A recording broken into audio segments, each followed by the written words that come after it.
Hi, I'm Larry London, and this is Border Crossings. Today, we are joined by a member of showbiz royalty. Deana Martin is the daughter of one of America's best-loved entertainers, Dean Martin. Deana Martin is a performer in her own right, following in her father's famous footsteps. Her newest CD is called Swing Street, and this is her fifth album. In addition to her music, Deana Martin has also written a best-selling memoir called Memories Are Made of This, Dean Martin Through His Daughter's Eyes. Deana joins us with some of her favorite songs and recalls some of her favorite memories growing up in the famous household. Deana Martin is today's guest, coming up on Border Crossings. Mackie is back.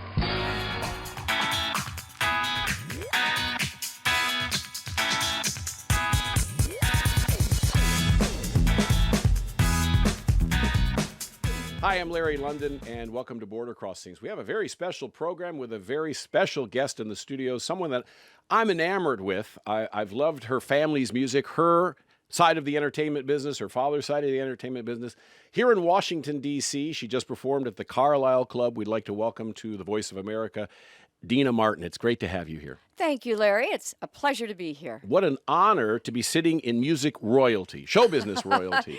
Yes. I mean, you guys, your whole family, tremendously talented. You have just put out your, what is this, fifth album? Fifth album, yes, Swing Street. Swing Street. And you're renowned for jazz music. Yes, I love jazz. And this last one, of course, I love all music. The Great American Songbook, and Rat Pack music, Dean Martin, Frank Sinatra, Uncle Frank, Uncle Sammy. Uncle all Frank, right. Uncle so, Sammy. Yeah, all of them.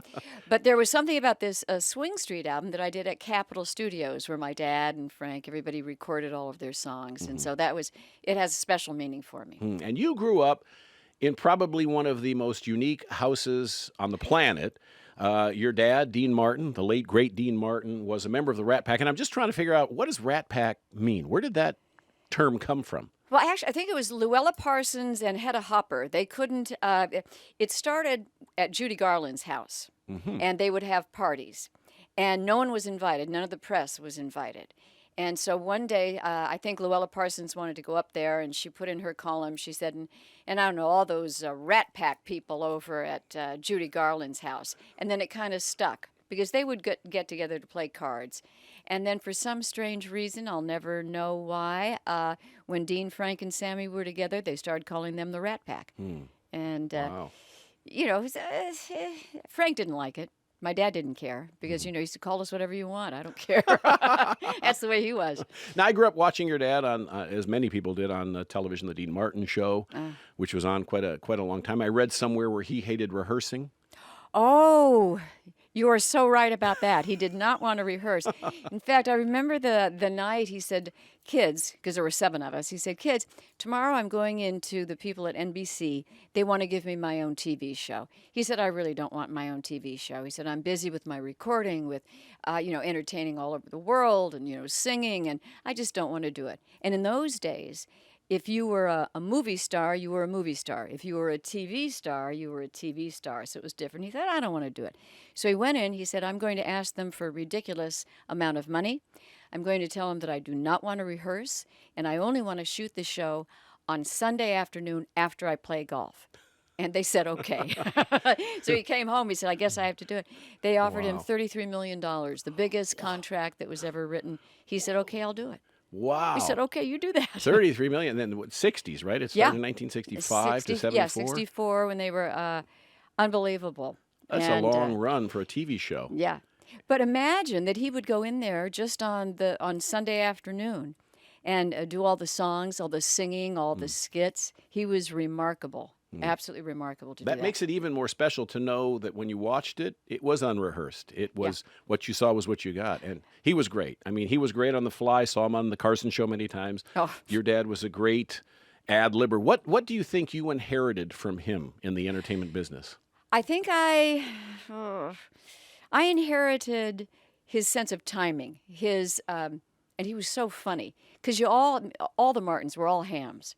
At the dinner table, forget about it. Everybody was, one up on the other, so really, really good. But I think, when he said to me, he said, Deana, he taught us to always, respect everybody, treat people the way you want to be treated. He'd say, always be early.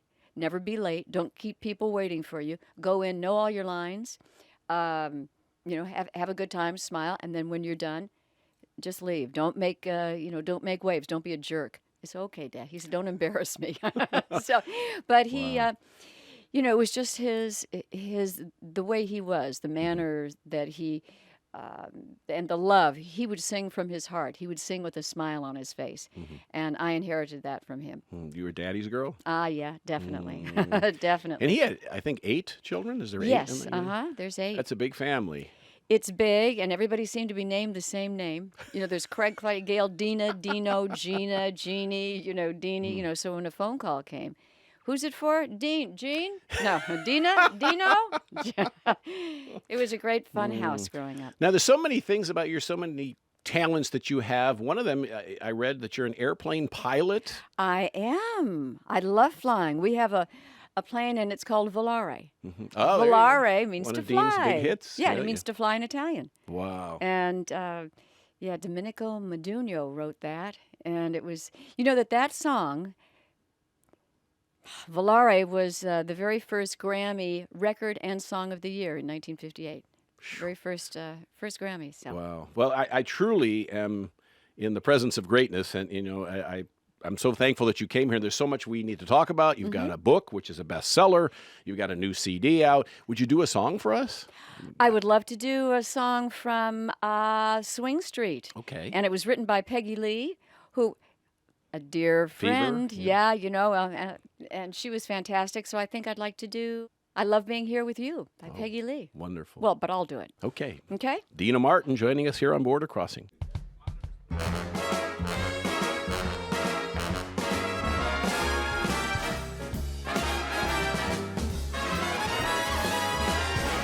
I love the East, I love the West, and North and South, they're both the best. But I'll only go there as a guest, 'cause I love being here with you. I love the sea, I love the shore, I love the rocks, but what is more, with you there there'd never be a bore, 'cause I love being here with you. Oh, singing in the shower, laughing by the hour. Life is such a breezy game. Through all kinds of weather, long as we're together, I love to hear you say my name. I love good wine and fine cuisine and candlelight. I love the scene. So, baby, if you know what I mean, I love being here with you.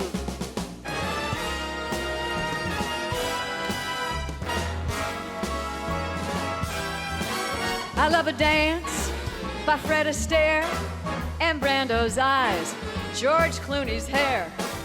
But I think to say it's only fair that I love being here with you. And Cary Grant, oh do-da-day, his out of charm takes me away.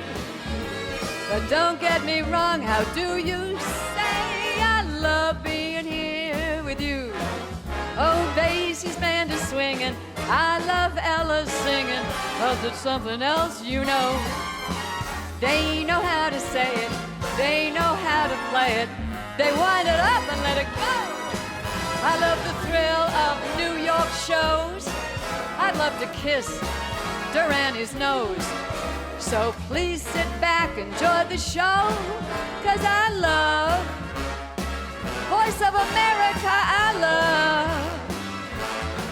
I just love being here with you. Up with you. Wow. Thank you. Woo! Thank you. Yes. Wow, that was awesome. That Thank was you. awesome. Wow. Now, growing up, obviously, in a showbiz family must have made this an obvious career choice. This is it. You had no other choice. It was just, to me, that's all I wanted to do. I remember going to the Sands Hotel to see my dad for the very first time in the Copa room. I was maybe 9 years old, and the stage was dark. Then you would hear the announcer say, "Ladies and gentlemen, the Sands Hotel is proud to present the star of our show, direct from the bar, Dean Martin." And all of a sudden he'd walk out. The audience would go, oh, there he is. And there he was, looking so handsome in his tuxedo with a red pocket square. And he sang and he told jokes. And he was just, I said, I've got to do that. I want to do that. Wow. Yeah. Gets in your blood. It's infectious. It is. And obviously your family is so good at it, as obviously the history continues to support and tell. And you're on tour and you're selling shows out and you're selling your CD and you've got a book, as I mentioned, which is a bestseller. Right. Which is your story and your dad's life through your eyes. It is. And it was amazing to do. After my dad passed away, we would go to Steubenville, Ohio for the Dean Martin Festival because that's where he was born. In fact, my grandfather came over on the boat, Ellis Island, 1913. Yeah. Same And, his brothers, and he went to Steubenville, Ohio. And he married my grandmother, Angela Barra. And my grandfather was a barber. And they made a nice little life for themselves in Steubenville, Ohio. And they had 2 sons. And one was a businessman, Bill, my Uncle Bill. And then the other was Dino Paul Crosetti, who turned out to be Dean Martin. Unbelievable. So we would go back there for the Dean Martin Day. And people would come from all over the world because everybody just loved Dean Martin. And, there's just something about going back there and having fun, with all the people and hearing all the stories of, the people who would say, my God, I love your father. I'm from, wherever they were from. He said, that was the only happiness we had, overseas or whatever, your dad. So people started saying, well, why don't you write a book? You should write a book. So I interviewed all the people that my dad grew up with, and I learned so much more about him. And so we put it in the book, and it took off, and it's just a love letter to him. It must be a hard project to do because, when you're 9, you're not thinking about writing your father's story. You're not taking notes, and maybe Right. you had a diary, but you got to go find the stuff and find the information. It's not easy to do. It wasn't easy to do, and I had little steno pads, and I would go in and I would interview people like Jerry Lewis's wife, Patty Lewis. So she was there in the beginning, when Martin and Lewis got together. So I interviewed a lot of the people that he had known and grew up with. So I had all that information. I took a little, cassette recorder and had them, tell me their stories. And I sat down at, the dining room table with a big yellow legal pad and started, writing. And it was just, the stories just kept coming. And, one story would remind me of another. And then this would remind me of another. And if it weren't for a cutoff date that I had with the publisher, I'd probably still be at the dining room table writing more. Yeah. And it's going to be a movie. It's going to be a movie. That's great. And Joe Mantegna wants to direct it. He's fantastic. Yes, And, yes. he did play my father in the Rat Pack movie. And he was so respectful, and I just adore him. Yeah. Now, you mentioned Jerry Lewis, and they're one of America's favorite screen teams. Martin and Lewis, everybody Yeah. talks about all of the movies and everything, but they also talk about the conflict between the two of them. What's the true story? Because Dean was very closed lips about it. He didn't want to talk about it. Jerry Lewis didn't talk about it. They got together because of Frank Sinatra on the Jerry Lewis telethon. Right. So what was the cause? What happened? I think it was because they were together for 10 years. Unbelievable. As Jerry would say, it was they had magic in a bottle. And they did. He said it was slapstick and whatever it was. I adored him. Jerry Lewis was, my pal. But Jerry was tough. Jerry wanted to do everything. He wanted to direct, write, produce, to do the catering, make sure this, he'd like to do all of that. My dad wanted to come in and do his bit and then leave and go play golf or something like that. That was my father. And I think that all of the scripts, they ended up where, Dad was the bad guy and Jerry was the nice little guy. And I think my dad finally at the end got a little upset because Jerry had written a script where Dad was going to play a policeman, not even a detective, And so Dad said, I don't like this part. I don't want to do it. Jerry said, well, that's the part. So my dad said, well, change the part. You wrote it. He said, no, I don't want to. So Dad said, get somebody else. Because I think after all those years of, you have your people, they have their people, and it gets to be tough. And then my dad is just non-confrontational. He said, all right, well, that's it. It's time to split. And he was fine with that. He was, nervous because he's going on his own after all those years. But my father was amazing, and Jerry was amazing. So I think it was just time for them to split up. And when Frank Sinatra brought Dad onto the MDA telethon that year, and no one had any idea, Dad didn't tell anyone. And all of a sudden, I'm watching it because we watched it every year religiously. That was it, on Right, Labor for Day. Muscular Dystrophy Association. Absolutely. And so, we would make our donations. And all of a sudden, I see Dad walking out. And I could tell from his shadow, his walk, when Frank said, there's someone here who likes what you do. And then Dad walked out, and I was flabbergasted, to tell you the truth, because I didn't think that would happen. And they hugged each other, and then that great line, I think Jerry said, so you've been working? And Dad had the biggest show, for 10 years or something. And so, it was like they were back together again. Right. It was Wow. It was magic. Great. It was magic. It was magic, just as... you can't rehearse it. It's got to be live, and it just, absolute magic. Now, your dad was known for so many magical moments, and one of the things I admired about him that doesn't exist today, it was class. He came out with a tuxedo. The guys, today it's T-shirts and hoodies and jeans, but then it was a different kind of presentation. It was classy and classic, and he was always well-tailored. I mean, everything was perfect. He always looked good. Yes. If he was, he'd come in from the golf course, and, he had a nice pair of slacks, a polo shirt, and a V-neck sweater, cashmere sweater. That's how he always looked. But I think that's because of my grandmother, Angela. She was a seamstress, and she made sure that all the clothes that they wore, fit beautifully. So it was all about the fit, and she had style. And she gave that to my dad, and all of them, Sammy and Frank and Peter, all of them, they all looked good. But there was something about Dean Martin that he was just the king of cool. He was the king of cool. Yeah. Total class.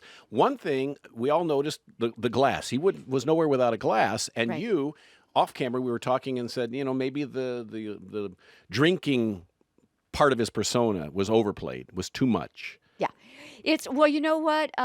I think people took it in the wrong way, because that was Martinelli's apple cider.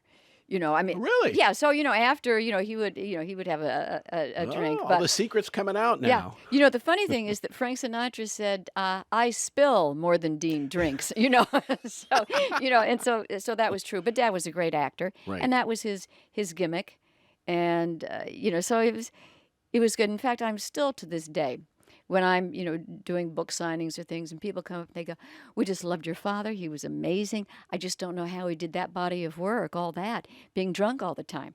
I'm going, what are you talking about? Oh my gosh. He played it. He played it, yeah. He was a fantastic entertainer, Yeah. as are you. I mean, thank you. So jazz is something that because he did more R&B, pop. That was his style. He did, and country. And he was- right? Once then he got into country, and I started in country, Mm-hmm. and then had rock and roll. I had a rock and roll band called the Chromium Plated Streamline Baby, and we played the Whiskey a Go Go. It was How do you get that on a sign? Yeah, I know, it was hard, very hard. And then I got into the Great American Songbook and jazz. I just love it. It speaks to me. I just love that kind of music, and it's cool. And Dad loved it. But there's just something about the jazz and the Great American Songbook that I adore. We're talking with Deana Martin, who is the daughter of Dean Martin, legendary music performer. And so, did you ever get a chance to sing on an album, record a song with your father? I have, and it's on my Destination Moon album, and it's a great story, because my handsome husband, John, I don't know how he did it, he found the original Nelson Riddle arrangement of True Love, the Cole Porter tune Yes. that my dad recorded. So we went into the studio and had re-recorded it with fabulous musicians, went to the studio, and I had the headset on, and I'm hearing my dad's voice. So we were at Capitol Studios, where... in fact, Al Schmidt was the engineer. Wow. Al Schmidt was the engineer who put together Natalie Cole and Nat King Cole's Unforgettable. Oh, yes. So this is the same guy.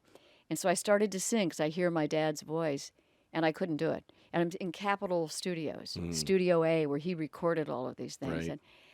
And so I heard it one time, and I got through it, and it turned out it's just so beautiful, absolutely beautiful. And I went into the booth, and Al played it for us. I started to cry. It was amazing to me, and it was like we were right there together.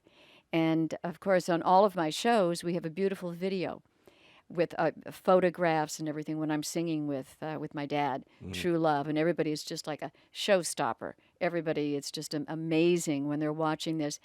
And I can't look at the photographs, because then I'll just probably fall apart. But it's a wonderful moment. But true love, me singing with my dad is amazing. His voice, his style, second to none. I mean, Yeah. second to none. I mean, the greatest, Volare, as you mentioned before, and the Memories Are Made of This, which is, big, huge, mega hit, #1 song. Right? The Christmas songs he recorded. Unbelievable. Baby, it's Yeah. cold outside, and Oh, the baby! Well, I'm doing that for Christmas too. I'll be in great. Las Vegas at the Smith Center, and so I'll be doing all of those songs. And in fact, Andy Williams, his last recording was with me Really? on my Christmas album. He did White Christmas with me, and he sounds amazing. So we'll be doing that. Christmas in Vegas. That's a good name for a song. There Christmas it is. in Vegas. Oh, bing. Deana Martin's in our studios. Would you know another song for us? I would love to do a song that I'm going to dedicate to my handsome husband, John. Okay. Because we met on a blind date. And it was a special day. It was Valentine's Day. Wow. So I'm singing this for my handsome husband, John. Destiny. Deana Martin's with us here on The Voice of America.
Turned out so right for strangers in the night.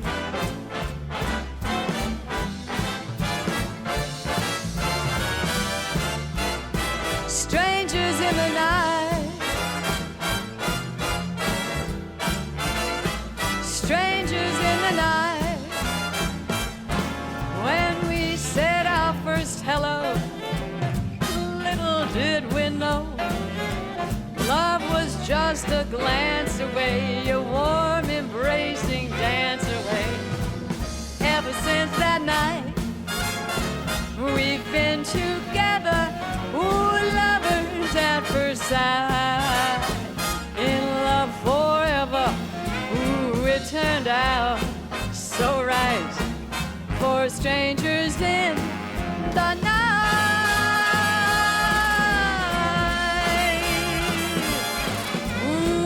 Turned out so right for strangers in the night.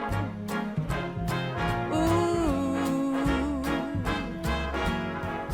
dooby dooby doo.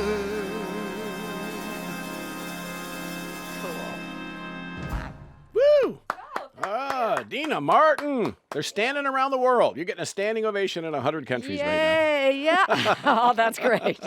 What a thrill it is to have you in the studios. Deana is currently on tour for Swing Street, which is an album that covers quite a few. You cover your dad's songs, I guess, and you've Yes. got Billy Joel song. Yes. All kinds of great music. And Tennessee Whiskey. Tennessee Whiskey. I love that one. Wow, amazing, amazing. So talented to be able to sing all these different kinds of songs and show your versatility. Now, going back to your dad and growing up, Steubenville, Ohio is not a mecca for stars to be discovered. How did he get discovered? Because his brother's a barber, you mentioned. So how did he not follow in his brother or the family? Well, his father was the barber. My grandfather, Gitano Croccetti. He talked like this.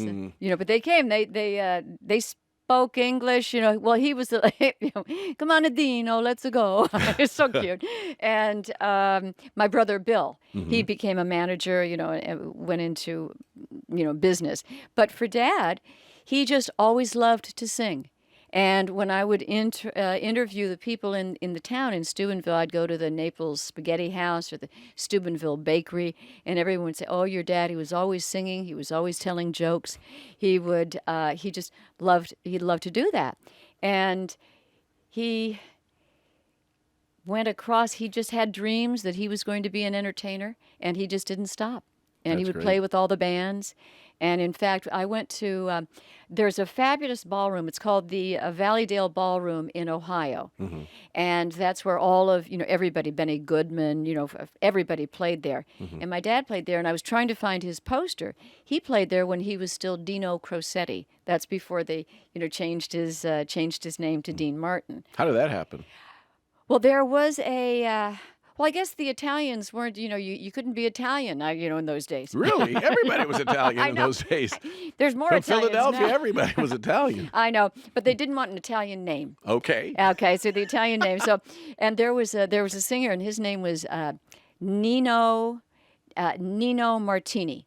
Okay. And so then they thought, well, we can make him Dino Martini, Dean, and it was still, the Martini was still too weird, and so he ended up Dean Martin. Wow. And it worked. So I was a couple of I think my brother was born a Crosetti, but then once the name was legally changed in Steubenville, then we're all Martins. So. And I imagine at the Martin Crosetti family Thanksgiving dinners Oh, and my whatnot, gosh. not many people get to have Thanksgiving dinner with Marilyn Monroe or No. Elvis Presley.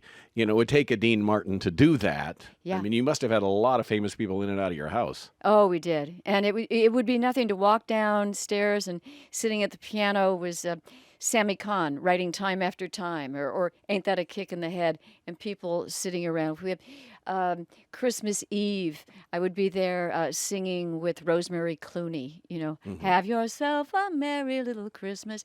And the people who went there, we would all have so much fun. It was just, Christmas Eve, 4th of July, anything. And it was just Sunday dinners, people would come over. And I would make pasta fagioli. My grandmother Angela, because I'm Deana Angela Martin, she taught me how to make pasta fagioli. She said, one day, when I'm gone, you'll make this for your dad, and it'll be a connection for you and your dad. And she said, don't tell your sisters how to make it. Don't tell anyone. This is a secret between you and me and your dad. And one day it'll come in handy. And I don't know why I remembered it. So years after she passed away, it was Christmas, and I'm thinking, what can I get Dad for Christmas? Another silver frame, another cashmere sweater. He has everything he wants. And it came to me, I said, well, I've got to make the pasta fagioli. And I went to the store, I got all the ingredients, went home, made it, and it was perfect. I don't know how I remembered it from being, 10, except that she made me. Couldn't write it down. And I put the recipe in the back of the book. So it's finally there. So I made the pasta fagioli, put it in a ball mason jar, and a red ribbon, took it over to his house. And when I handed it to him, he looked at it, and the look on his face was unbelievable. And I'll never forget it. And he said, is this what I think it is? I said, yeah. He said, and it's warm. So we had some of it. And the next week he called me. He said, hi, Deana, this is your dad. I said, I know your voice, Dad. He said, do you think you could make that pasta fagioli for me again? I said, this is exactly what my grandmother wanted for me. So I made it, took it up to him. He wasn't there. He was playing golf. Housekeeper gave me a little envelope, said Deana on it. Inside, there were 5 $100 bills. Wow. And it said, here, honey, thanks for the beans. So this will pay for the beans. So the next week he calls me again. He says, hi, it's your dad. I said, I know your voice. He said, do you mind? Could you make that for me again? I said, yes, I'm happy to. But Dad, don't pay me. The beans are $2. So I make it, take it up to him. He's not there. It's another envelope, 5 $100 bills. This time the note says, thanks, honey, buy a house. I made it for him for years and years and years, and I never let him pay me. But his sense of humor was so great. And my grandmother knew that would be wonderful for him. But his eyes, when he saw that, so he could have the pasta fagioli again from his mom. So it was really quite something. You had mentioned getting together for Christmas, and I know that he had quite a few Christmas songs that were huge hits. In the last year or two, when the Me Too movement and all of these things come up, Right. they brought his song into, I don't know, the spotlight for, Yeah. and they wondered, and you can answer this, you can respond to this. They thought maybe that there was too much, I don't know, sexual innuendo that was Yes. negative and whatever. Your dad was not like that. Your dad was a gentleman. He was a gentleman, and it was a sweet song. It was written by Frank Lesser. Frank Lesser and his wife. They would do it at parties. It was a sweet song. A sexy song, baby, it's cold outside. It's when, boys and girls meet and, they're going to have a date, but there was nothing bad about it then. And I think the one thing they said was, well, what's in this drink? It could have been, well, what's in this drink? It's really good. Is this ginger ale? Is it Coke? It had nothing to do with what people are thinking now. Yes. This was 1944. Right. And, it's absolutely ridiculous. And it really upset me that they would do much that. freer time then. Yes. These days, people are a little too sensitive, I think, Little to a too, lot of things. PC. Yes. Gone crazy. Yes. Yeah, so I do it at every Christmas show. Yeah, well, wonderful. I mean, it's Yeah. a song that I never get tired of hearing it. Yeah. I got it in my car right now. I never It's hear it. great. Who do you listen to? Oh. Other than your dad, who else do you listen to? Oh, Who I like- inspires Deana Martin? Bruno Mars. Oh, Okay, he's just so cool. Just Yes, watch him yes, dance interesting. and sing. But, I love Michael Bublé. He's a doll. Adele, I think, is fantastic. I listen a lot to Peggy Lee and the older singers, Bobby Darin. I'm just in love with Bobby Darin. All of his music Oh, is, yeah. is fabulous. But I'll just listen to whatever is on the radio. I like to listen to. I love Frank Sinatra. There's just the way he Who sings. doesn't? And he gave me my first singing lesson, kind of. really? We were going to sing a song on the Dean Martin show together. And I'm standing in the wings, and I looked up. I said, "So, Uncle Frank, how do you do it? How do you get that great tone?" He said, "Oh, Dean, it's all about the air." He said, "I take in a big breath, I push from the diaphragm, and I can tell even before a note comes out if I'm going to be on pitch or not." I said, "Really? Does my dad do that?" He said, "No, your father has no idea what he's doing. He just does it." and it's true. So, but I learned a lot from him about phrasing and learning to live with the song.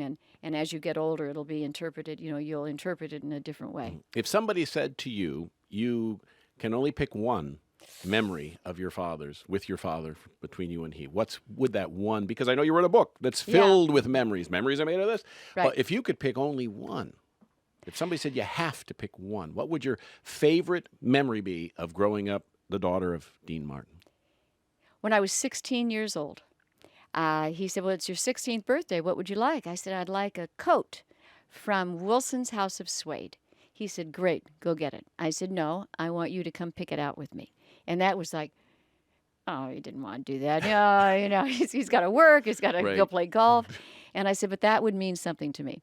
So in Beverly Hills, on the corner of Santa Monica and Wilshire, Wilson's House of Suede, and Beverly Hills High School was just down the block, so I could walk there. He said, "Okay, I'll meet you there after school." Wow. I said, "Really?" So I get there. It's about 3:30. He's sitting there with a cigarette, and all the sales ladies are running around him. "Oh, it's Dean Martin, it's Dean Martin." He's looking at me. And so I start, and he's happy to see me, and I try on a coat, try to figure out what one and what color and the style. And he says, "Okay, I like that." And he said, "Now, what color?" And I said, "Well, I don't want black." He said, "No, not black." So then we looked at different swatches. Should it be suede? Should it be leather? And he's looking at me, and he was still so sweet and, patient. So we picked out the color, the style. I think it was a camel suede. And he said, "Okay, now I'm going to pay for it and I can go." I said, "Well, we have to pick out the buttons." He says, "The buttons." And he said, and I said, "Should they be covered or should they be brown?" He said, "Get covered buttons, get this color, and I love you, And I'm and outta someone's here. going to come pick you up soon." So it was great. But that he took the time to sit there with me and do that, because he never took, he just didn't have time to go place. We would all go out to dinner and do family things, Right. but never just one-on-one, so that was really, I'll never forget that. In fact, I have a picture of me in that coat in the book. And so it's a bestseller, a New York Times bestseller, Wall Street Yeah, Journal when it came out. bestseller. Memories are made of this. Sadly, all good things come to an end. In '95, because of all the smoking, which was so common back I in know. that day, in that era, everybody was smoking to be cool. Right. And your dad smoked a lot and unfortunately succumbed to lung cancer. Were you with Dad at the end? Yes. In fact, he didn't make it to Christmas. at Thanksgiving, because we would all, be together, and he was there. He left early, but then at Christmas Eve, he didn't make it to the Christmas Eve party, and so we all thought that was kind of strange because we would always see him. But I had seen him a couple days before, taking some pasta visual to him, which was really nice. And at 3:o'clock in the morning, we got the call, that he had passed away. That's when he had passed away, and but he was so alive to all of us and the Christmas and the fact that he died on Christmas. Same time that his mother Angela died, by the way, Really? 30 years before that, same time. And so there's something spiritual about that.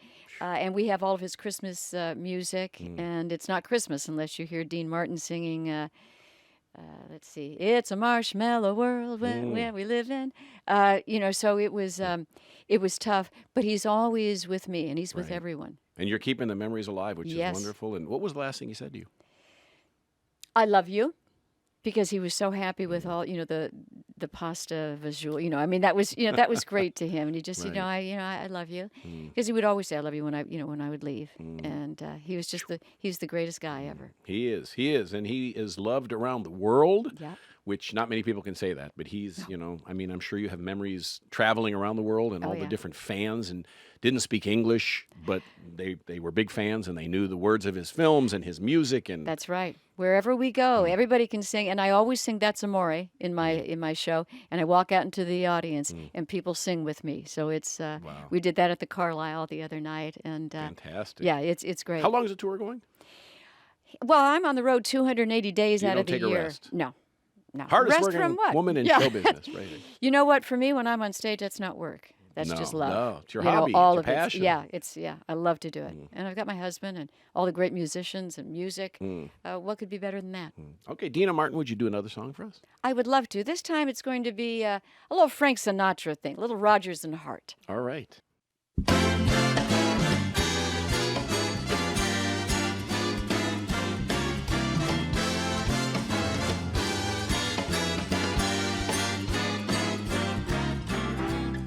She gets too hungry for dinner at 8. She loves the theater, but never goes late. And she would never bother with people she'd hate. That's why that lady is a tramp.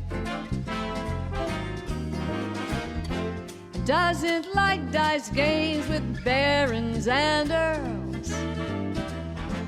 Won't go to Harlem in ermine and pearls.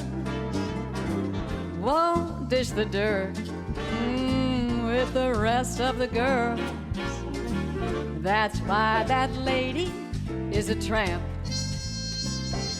She loves the free, fresh wind in her hair. Life without care.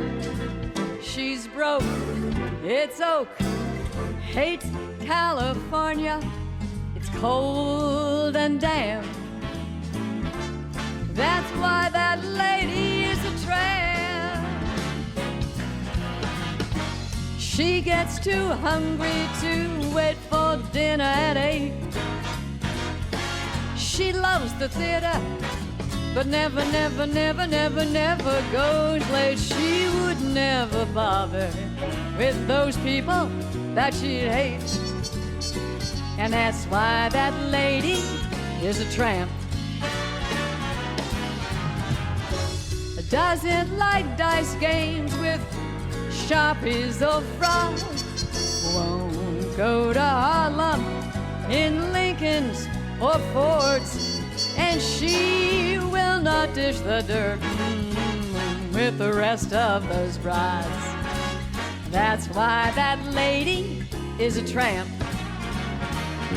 She loves the free, fresh, cuckoo wind in her hair.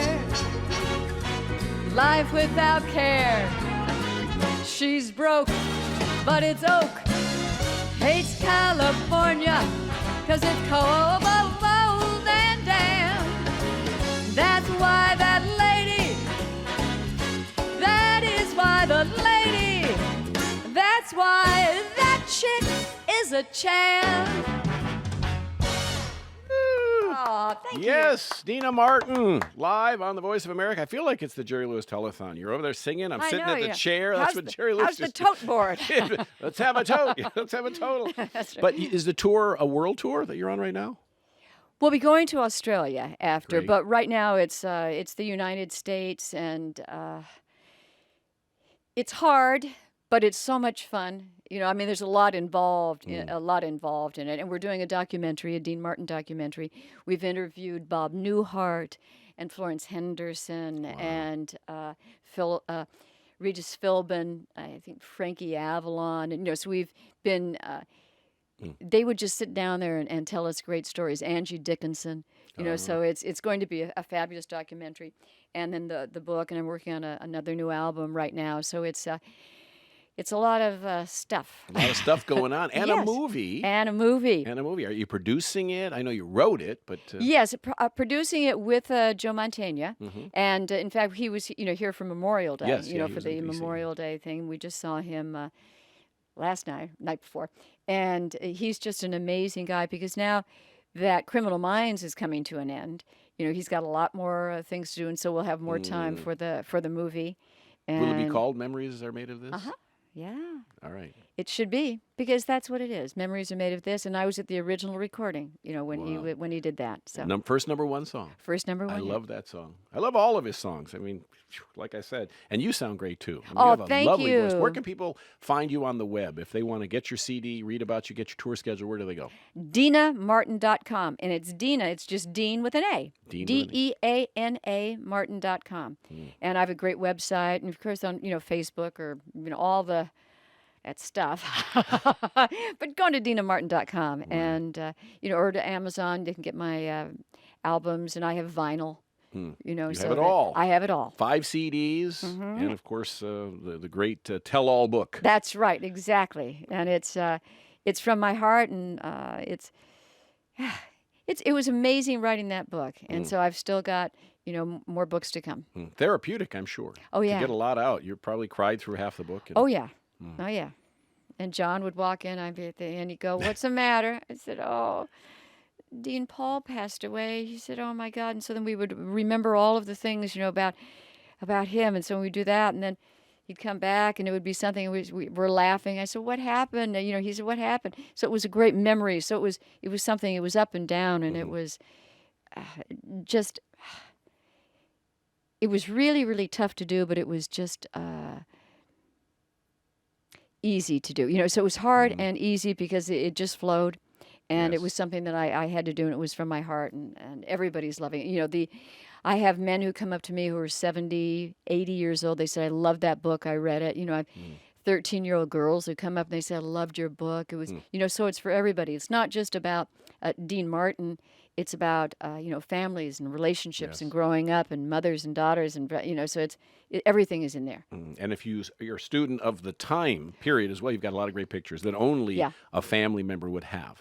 That's right. So that's where you can get those. But thank you, Deana Martin, for coming on. Thank you, Larry. This was so much fun. Please come back. I I will. want to talk to you more about the movie when it's made and your next CD when it's out. So please visit us again. I would love to do that. Thank you so much. Keep up the good work. Thank you. Spreading Thank you the so word. much. Appreciate Thank it. you. Deana Martin is our guest. Swing Street is the name of the CD. My name is Larry London, and this is Border Crossings.